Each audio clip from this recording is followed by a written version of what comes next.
就算是烧天然气发电嘛是会产生二氧化碳，造成污染。中研院甲台电合作，甲天然气用高温处理，分出氢气甲固态的碳，互发电机组只烧氢气来发电，创造零碳的发电哦。若是讲氢气会当来取代5%的天然气，一档就当减少超过7000吨的碳排。台湾目前有50%的碳排来自发电，为着应用2050年净零排放目标，中研院甲台电合作举办气碳年轻发电技术发表会。比较长远来讲，再生能源生产滤氢的技术要去克服。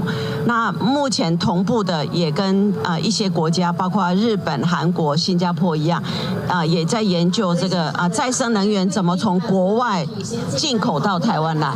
中研院研发的气碳真氢技术会当理解天然气，为加气涂碳可受其中的氢，达到创造零碳电力，可结合发电系统。那到底台湾供电更加会当有效解决天然气发电了后所产生的二氧化碳收集甲封存问题。中研院指出，气碳真氢技术有5大好处：使用较低能量，那以再生电源产生的电导热，达到3倍复利效果的零碳电放大效应。你可以借由逐步提高去碳燃氢的转化率，而提高减碳的效率。市面上仍然是没有办法用纯氢来做大型的涡轮发电机。2030年之后，这件事情会达成。我们到时候的去碳燃氢，大概那个时候技术也完全成熟了。就近在发电厂或其他需要用到氢能的地点来生产，所以它就不用长的氢能的输送管线。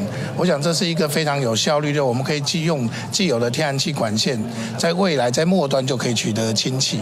有关全氢燃烧发电机，中研院指出，虽然目前还未商化使用，不过未来会努力运用燃气发电机组进行混烧发电，让台湾赶紧达成净零排放目标。记者综合报道。